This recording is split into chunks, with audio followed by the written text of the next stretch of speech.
Welcome to Resilience Unravelled. I'm your host, Dr. Russell Thackeray. This podcast is a result of my fascination with health issues, resilience, performance, mental health, accountability and critical thinking, along with many of the other obsessions I bump into in my life. I spend my time working with highly successful teams, organisations and people, and this podcast introduces their remarkable stories, as well as my synthesis of the key issues, tips and strategies to thrive in life. If you find this podcast useful, you can also find other information at qedod.com or russellthackeray.com. Stay tuned to the end for details of how to order a free ebook. Enjoy the podcast. So today I'm talking to Katerina Furman. I've been looking forward to this conversation for a little while for a variety of reasons, but I met Katerina professionally working around the area of hypnosis. And she and I had all sorts of interesting conversations. She has a particular methodology she uses, which is different and interesting. And I thought it'd be really interesting for people to hear a little bit about her story, but also what she gets up to. And I'm sure you're going to pick up loads of interesting stuff. So, hi, Katerina. Hello, Russell. Hello, everyone. I'm delighted to be here with you today and talk about hypnosis and resilience and how those two things can work together. Brilliant. And with your exotic name, you must be somewhere exotic in the world today. So where are you? Well, I am in London, but, as you can tell from my very exotic name, I am Russian. So if you guys can hear any unusual accent, well, that's, where it's coming from. Excellent. Well, how do you introduce yourself, Katerina? What do you tell people you do? If you're at a party and they say, hi, Katerina, what do you do? How do you describe it?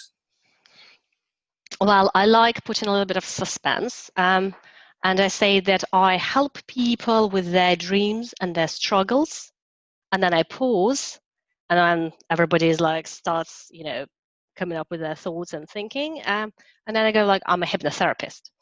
And it's very interesting how people react to that, because some people start turning away, covering their eyes and say, oh, no, please don't hypnotize me. And sometimes it can be quite funny to watch. So yeah, that's what I do at the parties. And then obviously people immediately go, oh, can you hypnotize me? So and then from that moment on, the host knows that the table conversation is sorted, the entertainment for the night is sorted, and then this is how I get invited to dinner parties. That's why you're a popular guest. Absolutely, entertainment value. But you've not always been a hypnotherapist, have you? What was your prior sort of life all about? Well, I after graduating from the university, I actually have a degree in psychology. I have a master's in psychology. I went off a business kind of avenue, and I joined one of the multinationals, and I had a pretty successful multinational career, which got me to London a good few years ago. But at a certain point, I just realized that it was not making, I wasn't excited to get out of the bed every morning and, go to the office. And it just all didn't feel I was really, living my purpose. I know it may sound quite dramatic, but that's exactly how I felt. So I decided to go back to my roots and, do psychology, leading me to hypnotherapy. And I think that's really great, because that perspective you have of working in the commercial world is really important, isn't it? Both as someone who's been an executive in a large organization, because actually you've got a lot more in common with some of the practitioners who've only ever just been hypnotists or hypnotherapists, because you've got that real life experience, haven't you? Absolutely. And it's real life experience both on the work side of things and also on the personal side of things. You can only, you're only as good as the experience that you have, combined with obviously the knowledge and experience of helping people as well. But your personal experience really enriches you, and you can understand people so much better and be compassionate. And compassion, is such an important element in any helping profession. So I'm quite lucky, I guess, to have that. Good. So when you're at a dinner party and people are saying, "Oh, are you going to hypnotize me?" Are you able to hypnotize someone who doesn't want to be hypnotized? Not someone who does not want to be hypnotized. And obviously, in the context of dinner party, people start, testing you and bluffing and like, oh, you can't hypnotize me. Hey, let's do, let's try. And when the person has such an attitude, of course, there is nothing you can do. Hypnosis is not a magic power that you just, project on people and take their will and, can manipulate them. Absolutely not. Hypnosis is what a person who is willing to be hypnotized is doing to themselves. So I just give them instructions, like guidance. Do this, close your eyes, imagine this, relax that. And if they follow the guidance, they will go into hypnosis. Mm. It's like a dance. I quite like the comparison. So if two people want to tango, that's perfect. There will be, beautiful tango. If one person does want and their partner does not want to tango, then the first one can, drag the second one around the dance floor, but it could be anything but a dance. Same with hypnosis. If someone does not want to be hypnotized, well, I can only, crack a few jokes and not do that with them. I prefer hypnotizing people who really want to give it a good go and see how powerful their imagination can be. Mm. And I think a lot of people think about hypnotherapy as something around weight loss, smoking cessation, feeling generally better, a sense of well-being, blah, blah, blah, blah. But actually, you've linked it to this idea of thinking about your goals and planning, like an end of year review, thinking about the new year type of thing. So I know you've got this new idea of the sort of phenomena of FOMOMG, which I love. I'm still working out how you pronounce it, but it's a good mnemonic, isn't it? So tell me more about that. Yeah. Well, we have in the society there has been a conversation about fear of missing out, like FOMO, right? Yeah. And this is a continuation of that, which is fear of missing out on my goals. Mm. It's a fairly new phenomenon, but actually it's already made it to the pages of BBC, who I think ran a small piece on it a couple of months ago. And actually, it's become an epidemic because people start. Obviously, people have always set goals for themselves and either achieved them or had some partial success. But in the modern world, this has become an epidemic of setting the goals and achieving them, and talking all over social media about it. And obviously, people love being selective when they tell the stories of their personal achievement to others. And social media actually provokes that, the glossing over the reality, sometimes even, unintentionally or subconsciously. But people do that a lot. And everyone becomes exposed to it. So, you open your Facebook feed, in December, and everybody's like, oh, let me reflect on my achievements from this year. Mm. And people start sharing amazing stories, their career successes, wonderful journeys, breakthrough in relationships, some personal challenges, new healthy habits, and the list can go on and on and on. Mm. And everyone who either have not done that or have not done the same review or had a particularly challenging year or, just has a challenging situation in life generally, looks at that and goes, oh my God, I'm a loser. Mm.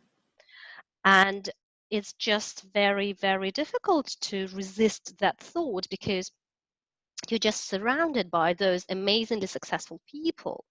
And because we are global now, we're a global world. You know, if you think about, I don't know, a few decades ago, your personal achievements, you would share it with few people. And same, you would hear achievements of a few people. And if you know someone from your village who has become, amazingly successful, that would be an exception. But now you're surrounded by a flow of amazing success stories from all around the world. So just to clarify this, you're not suggesting that everybody suffers from the FOMO thing, because actually many people don't, do they? So are you more likely to susceptible fear of missing out on your goals if you're already more likely to have a tendency to have a set of thoughts around fear of missing out? I would not necessarily link it to a fear of missing out. I think, being prone to this fear of missing out on your goals is, think of it as a scale, sliding scale. At some point, you can be at 0 and not being bothered by these things at all, but sometimes you will be, more susceptible to that. Right. And everyone is somewhere on this scale. And if you don't recognize that in yourself, well, congratulations, fantastic, but it's helpful to be aware of this. So you can watch this creeping and catch it before it really, becomes something that will get in the way Right. of feeling positive about yourself and your own achievements. So in a sense, you're saying that anyone could be susceptible to this, or so no one's, you can develop an immunity to it, but actually there is a risk for everybody in having this set of unhelpful thoughts that can develop over the course of time. Is there a particular trigger, or do you think it is social media? I think social media provides fertile environment. Right. The trigger is personal to everyone.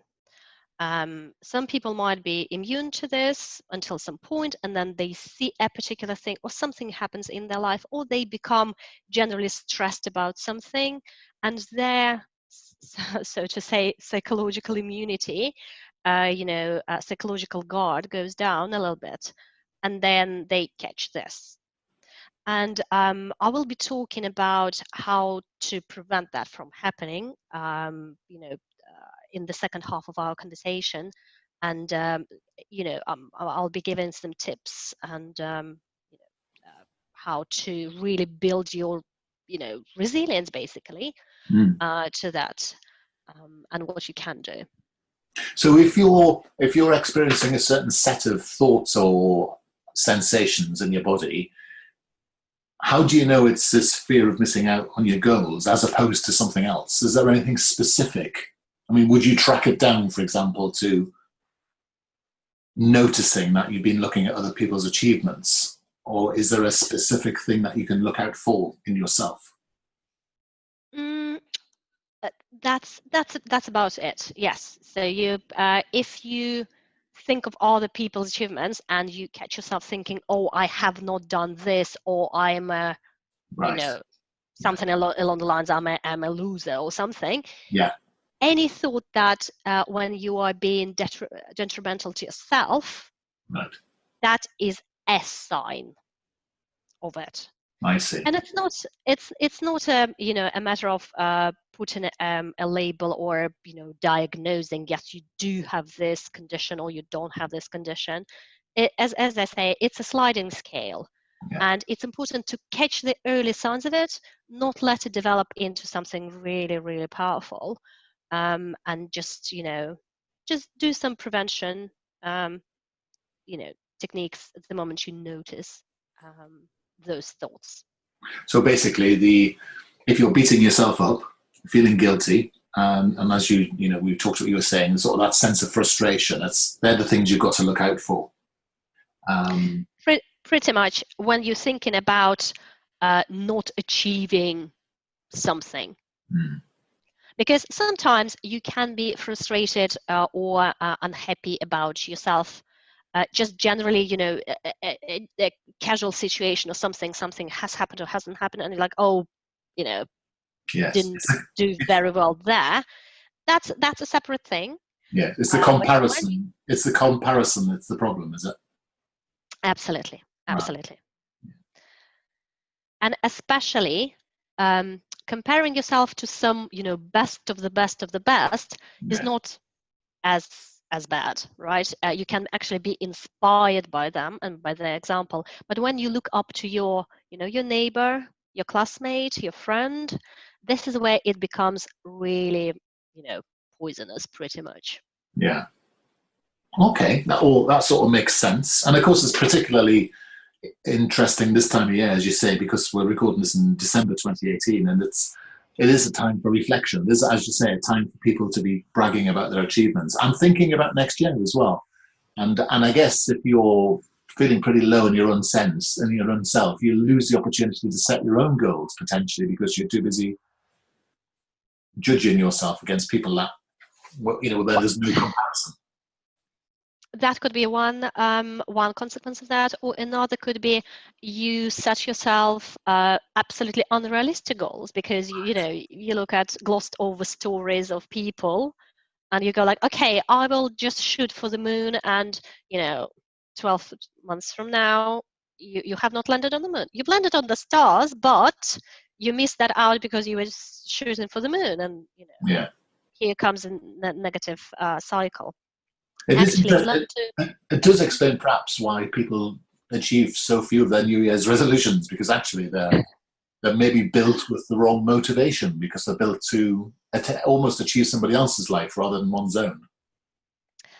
A New Year resolutions is a very interesting thing. Often they are about habits. Habitual behaviors rather than goals as a specific achievement goal, and there are many other things that go into new year resolutions as habitual behaviors. So to an extent, yes, I agree with you, but there is a lot more to that. I wanted to add one thing that really makes this comparison mechanism so negative and so powerful. We as humans are prone to negativity bias, and I wanted to specifically talk about that. Negativity bias is a mechanism that has been installed in us by Mother Nature, who we know is not the kindest person, and basically, we as humans are programmed to look at the negative side of things rather than the positive side of things. And from evolution point of view, it made sense. I mean, human beings have been living on this planet for the last 60 plus million years, right? Yeah. And the first 65 or whatever were all about survival, surviving just the predators. And negativity bias was a fundamental survival mechanism. So if you imagine, you're sitting, enjoying the sunset, if you hear, the little noise somewhere and you prefer to focus on it, treat it, treat or interpret it negatively as if it was a danger, and you run away, then you survived. You have not been eaten up by someone. So it makes perfect sense. If you ignore that noise and interpret it positively, then chances are you will be eaten by someone. So from survival point of view, it makes perfect sense. So interpret everything as a danger, then your chances of survival increase. All good. The only issue is that in the modern world, that mechanism is not always needed. And what is needed is focus on positive side of things, because our challenges have transformed fundamentally from basic survival to, psychological well-being. There is Mm. no danger to your physical survival anymore, but there are new challenges of adapting to social, groups and living as a society, and then so on and so forth. So, but obviously, because 60 million years versus, I don't know, couple hundred maybe years, maybe 100 years tops, is a very different time frame. We have not yet changed. Yeah. And that's why it's so important to be aware of that negativity bias. So people fundamentally focus on negative things in all the situations unless they made a conscious decision to focus on positives. That makes sense, doesn't it? Well, try it for yourself consciously as a conscious effort, and you will notice the change in your thinking and in your behavior. And I suppose we've got a bunch of irrational beliefs that also support that negativity bias as well. Well, that's my favorite topic, pretty much. We do.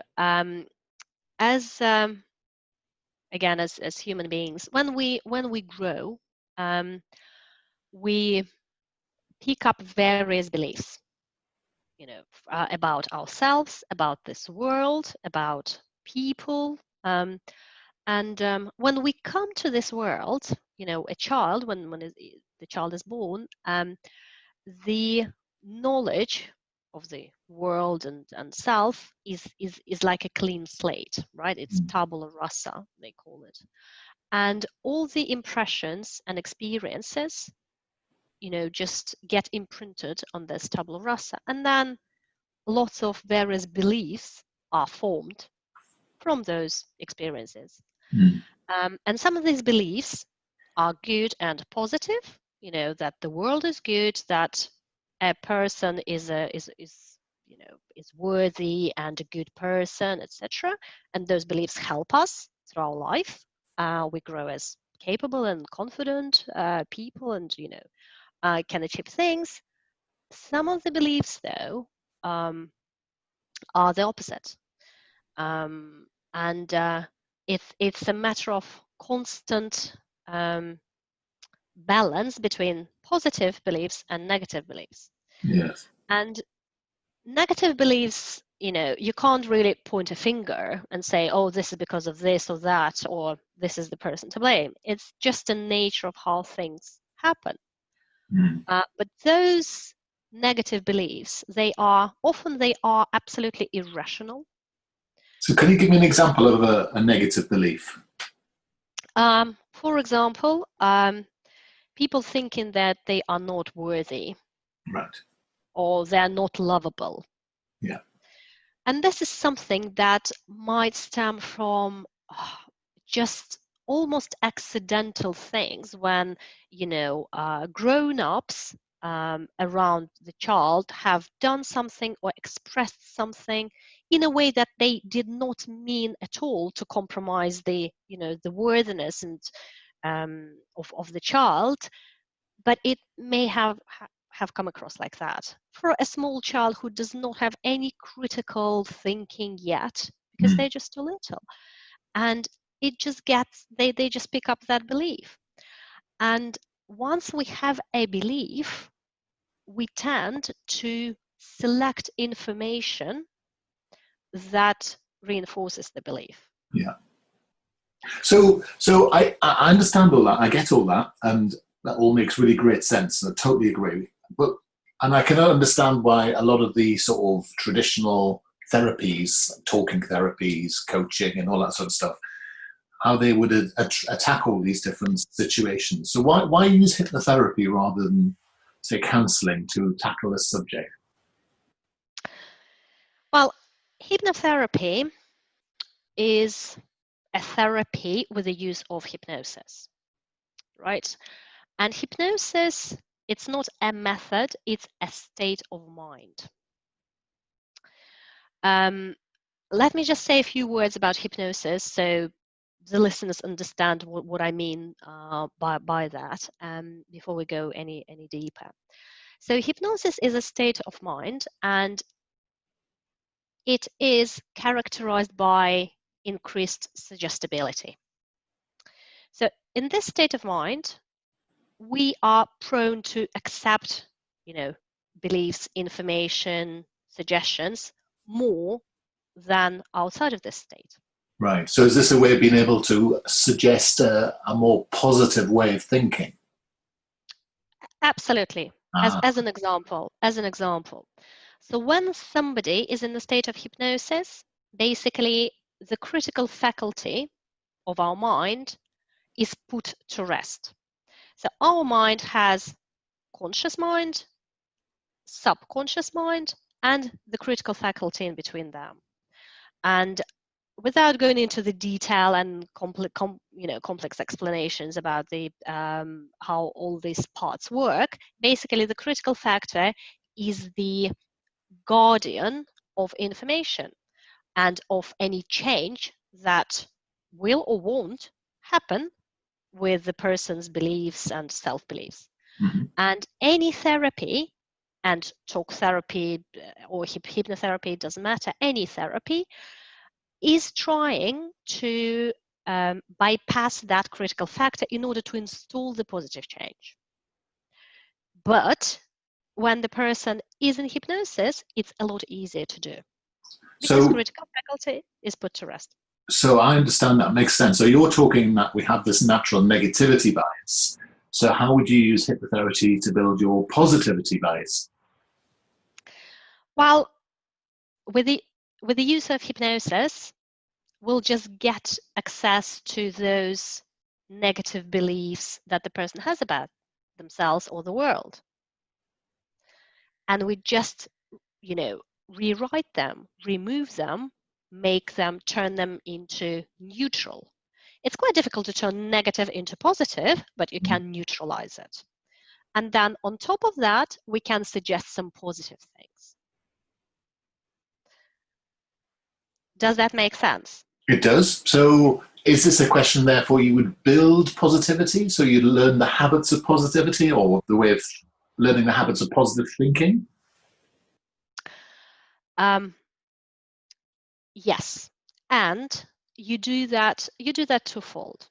Because the work, any work, not only happens, on the couch of a hypnotherapist. Yeah. Any work that you want to, any change, sorry, you want to happen, you need to leave it and behave it, behave the way you want. And sessions with hypnotherapists help you do that because of the removal of the old beliefs, etc., and establishment of the new positive ones. But you also you need to consciously behave differently and positively. So you need to put some effort into that as well. Mhm. So it's quite it's quite a common myth to think that once you go to the hypnotherapy chair or couch, hypnotherapist just opens, cuts your brain open, reprograms stuff, connects the new things, then, job done, and you are totally renewed without your, without your personal effort. It's not quite true. You need to put lots of effort into that as well. Hypnotherapists will do their part of work, absolutely, without any doubt, and it will greatly help you, but you need to do your bit as well. Like with tango, you see, both people need to dance. It's interesting.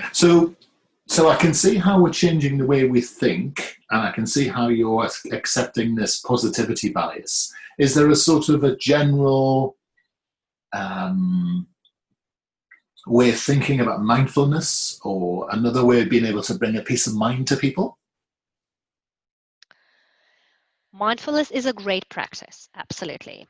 And any personal practice that is aimed at, peace of mind is great to do. What I recommend to my clients, and I practice a lot myself, is self-hypnosis. And it's quite simple, actually. You basically suggest the things that you want to happen to be true for yourself. You suggest them to yourself. It looks like you just, lay on the sofa, and for 5 minutes you talk to yourself saying, I am enough, for example, or I love and accept myself, and so on and so forth. All the positive things that you want to be true, you can tell yourself they are true. And the thing is, our mind learns from words and images that we, feed ourselves to. Right. So if you tell yourself, oh, I'm a loser, when you see someone on social media achieving something and you have not achieved a similar thing, it's like, oh, I'm a loser. You tell yourself, you feed yourself with negative thoughts, negative things, right?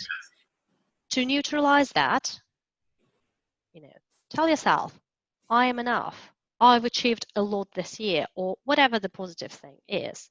And that will gradually, very slowly, there is no silver bullet, here, very slowly and very gradually, you will be reprogramming your mind. And so if we use a traditional goal setting approach, because I take your point about New Year's resolutions obviously being about habits, like I want to lose weight or whatever it is. But let's say we move away from that behavioral thing and move towards a more goal-setting approach for January. Could we use the hypnotherapy techniques that you've talked about to help reinforce those, so there's a greater chance of those goals being achieved? Oh, absolutely. So in fact, what might I do to help? What might I do to help that? Well, there are two ways to do that. One is self-help, and the second one is to see a specialist, right? So let's start with the self-help. What you can do for yourself. First of all, if you want to achieve something, generally you need to create the environment of accepting yourself, loving yourself, to allow yourself for that positive thing to happen, and practice that a lot. And the thing that I said earlier about imagination, that we feed our mind with words and pictures, use that. Imagination is a lot more powerful than any knowledge or logical reasoning. If you feed your imagination with words and pictures that are congruent with the goals that you want to achieve, then your mind will find ways to make those goals more achievable for you. Right. So that's one of the things that you can do. I see. Then, go on, sorry. Yeah, I have a couple more things that I can offer. Then, what you can also do is create positivity bias as opposed to obviously negativity. So say you have a goal of, I don't know, losing weight, or something you want to achieve by the end of or some career breakthrough, whatever. Focus on every day, focus on the 3 things, however small or big they are, these 3 things that you've done today to make that goal closer and more achievable, and write that down. So by doing that, you will be focusing on the things that bring that goal closer to you. And what we focus on will grow. You will constantly reinforce, and you will have a positive feedback loop that will just make it a lot easier for you to progress. And you will be looking at the progress that you've already made, and you will feel a lot more positive about it. Positive emotion, kicks in, etc., etc. And before you know it, you'll progressed a lot more than if you were focusing on the negative. Oh, it's another whatever to go. It's like with running a marathon. If you focus on the distance that you still need to run, it's a lot more difficult. But if you Right. focus on the number of miles that you've already done, it's a lot easier. Because, as simple as that. Yes, that makes sense, doesn't it? So you don't get daunted by the size of the journey, you get inspired by the size of the achievement, however small. Exactly, exactly. And with all the practices, be it mindfulness or self-hypnosis or meditation, a very important trick is frequency is more important than length. So you don't need to do, half-hour self-hypnosis or mindfulness in one go. And by the way, it's quite hard to find that amount of time in the day. Yeah. Um, you can instead, if you split it into 3 chunks, 10 minutes each, actually it will have a much bigger effect Yes. because of the frequency. And that's and So that's really important, isn't it? Because a lot of people think that doing something once, as you say, one session or one bit of meditation, and they're surprised when it hasn't taken hold, because you have to build a rhythm, don't you, to the process. absolutely, absolutely. And if you think that you absolutely have no time for any mindfulness or whatever, try to do, well, not try, do 1 minute an hour every hour on the hour. Yeah. And you will do it, I don't know, 12, 15 times a day. Yeah. And that will be great frequency. That's a very good tip. And I know there's a ton of academic research to support that view. And I think a lot of people get very daunted by mindfulness and meditation and hypnotherapy because actually it just seems to take too long. But you're saying actually the reverse is true. Spend less time, do it more frequently, and see a better result. Absolutely, absolutely. Any self practice, it follows that rule. And by Excellent. the way, sorry, just to talk about the hypnotherapy. Actually, it's a lot shorter than any other type of therapy because we have the access to subconscious mind. And you practice a different type of hypnotherapy from a lot of other hypnotherapists. I mean, firstly, you do a lot of work online, don't you? I do indeed. Well, but that's just a way of doing it. It's not the method. There is no separate online hypnotherapy as a method. I do same thing either face to face or online. But what I like doing, practicing my hypnotherapy, is any issue I view as a multi-layered issue. Right. I see lots of layers and I prefer to work on all the layers. So what I mean by that is, usually people see an issue as some sort of a problematic behavior, right?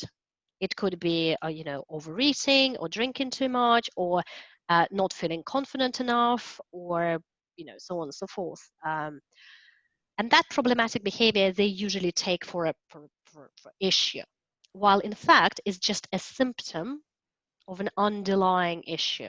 Mm. So that problematic behavior is fueled by some emotions and feelings that we feel. That in turn is fueled by thoughts that we have, right? So there are already 3 layers. And most of the therapists, talk therapists, they focus on the top 3 things, right? But then underneath those thoughts, there are some beliefs, which we already talked about. And those beliefs, quite hard to get access to if not in hypnosis. And then beyond those beliefs, there are reasons, the root cause of that beliefs. So there are like 5 different layers, and some of them are symptoms that a person observes and takes for an issue, and some of them are just not observable. The person would not even think that they exist. And I quite like working on all the layers, because if you just work on the symptom, well, the effect will be very, very short term. I mean, it's when you give aspirin to someone who has pneumonia, well, the effect is very short term, right?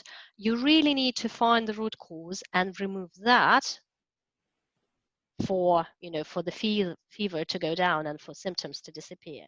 Yeah. So this is how I like viewing the problem. I always think of all the 5 layers of any issue.